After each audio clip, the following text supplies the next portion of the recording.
You can talk to almost any Jew today, any Muslim, any Hindu, and he will trace you back to the atrocities that were committed in the name of Christ for centuries.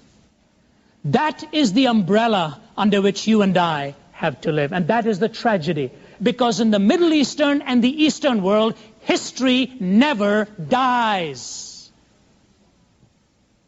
It always lives.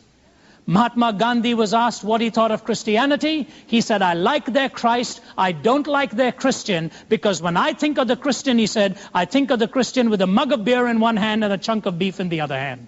So today, when you talk to an Orthodox Hindu and try to minister to him for Christ, remember this statement that I read to you.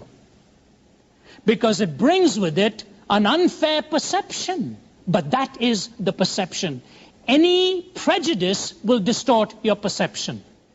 And any stigma can lick a good dogma. Let me tell you what I mean by this. I was speaking to about 1,200 people in an auditorium. One of my colleagues was there with me. Most of them were Hindus. At the end, there were 153 who made first-time commitments to Christ that night. Most of them high-placed executives. There was a Hindu executive in the first or second row. He went over to my colleague in India, who's our fellow evangelist there, and he went over to him afterwards and said to him, if anybody here was not touched tonight, I want to see that man. That's the degree to which the Lord had spoken to him that night.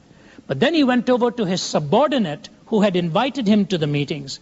And he said to his subordinate, the only reason I came here tonight is because that man is Indian. There is a large group of people with whom that prejudice still exists. Therefore, if you're trying to reach a Hindu for Christ, it's a long road. And one of the roads that you'll have to cross is his confidence that you love him or her for who they are, not for something that you're trying to manipulate them into. And I would like to try and bring this all to a conclusion by giving you some principles in which you and I as Christians need to respond to it. Number one, when you're dealing with a Hindu, always go slowly. Go slowly. Please do not try to move fast. It never comes that quickly. Number two, show respect for what he or she believes without compromise. One of the missionary candidates who applied was born in India and knew some of the Indian languages better than I do. And he loved the country and wanted to go back, applied for a missionary visa, and they asked him purpose for coming, and he put down there to teach people about God. He will never, ever get a visa. They turned him down on a blacklist. My father was alive at that time. He was going to try and contact, because my dad was very highly placed in the government and in fact was in charge of the visa department, would probably have been able to try to do something. Shortly before he left, my dad passed away. But when he found out what had been said, he said, they will never change that line. He said, you don't tell a people of that respect for their own heritage that you're coming there to teach them about God when the whole nation is steeped in religion. So there has to be a definite sense of showing respect without compromising. Number three, do not assume. Do not assume that just because you are not identical in the culture, therefore you cannot reach the person. It's just tougher, but it shows a process of love and it can be done. It takes the patience, but it must be done. Fourth, always listen to their felt problems. It is one thing to talk, it is another thing to listen, and each person feels it differently. Number five, the young people are the most widely open to it. Number six, focus on the person of Christ and personal relationship. And I could go into doctrines that give them trouble, such as the doctrine of sin, such as the problem with denominationalism, such as the problem with exclusivity, and so on. But the last thing I want to say to you is, please allow for the supernatural, because I am convinced in most religions like Islam and Hinduism, Hinduism is steeped in idolatry. Islam has a doctrine of angels and an awful lot of satanic influence in their religion, so that when you see even a Muslim convert for years to come, you'll see all kinds of struggle with what they've got in terms of oppression, possession, and so on. Allow for the intervention of the supernatural in many of these.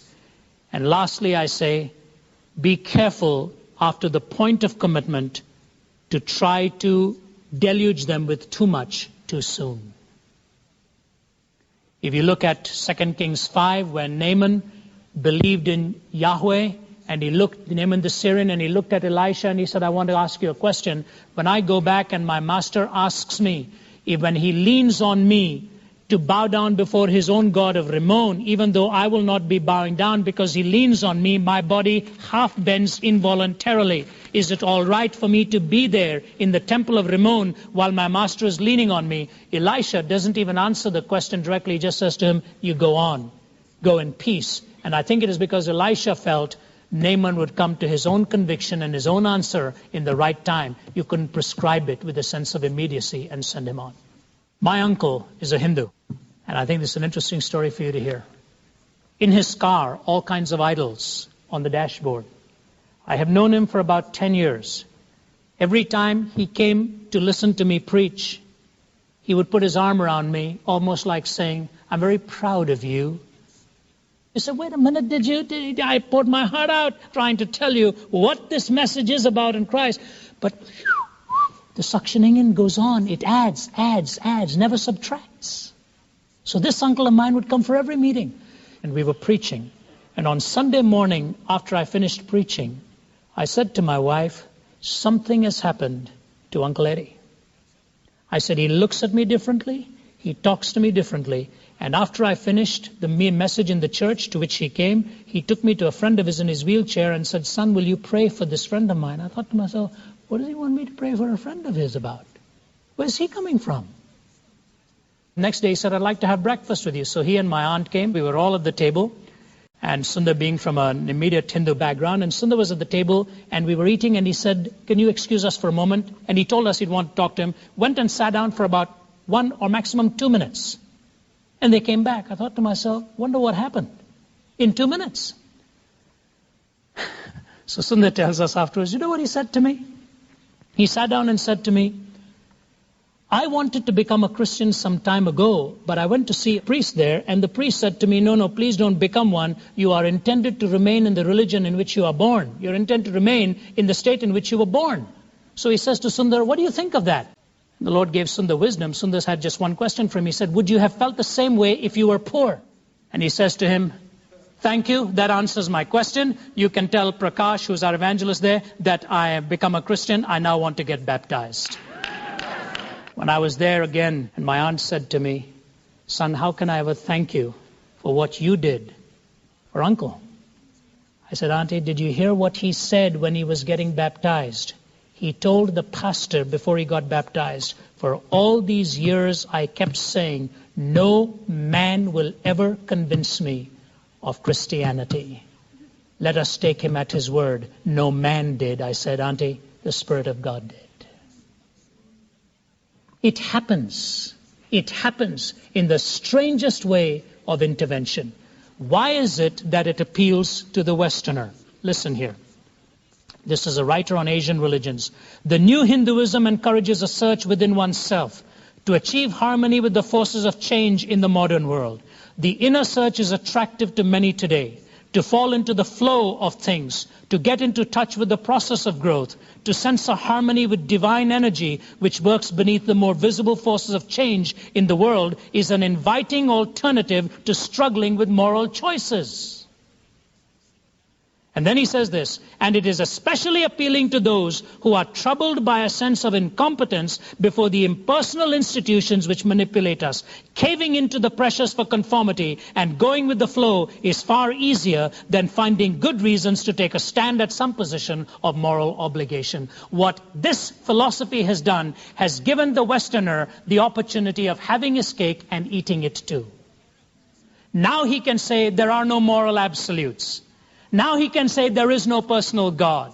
Now he can say I can sit in the middle of the day and meditate and do what I want and then go out there and live for the world, the flesh and the devil, as it were, and pay out my karma as time comes out. It gives them a back door for escape.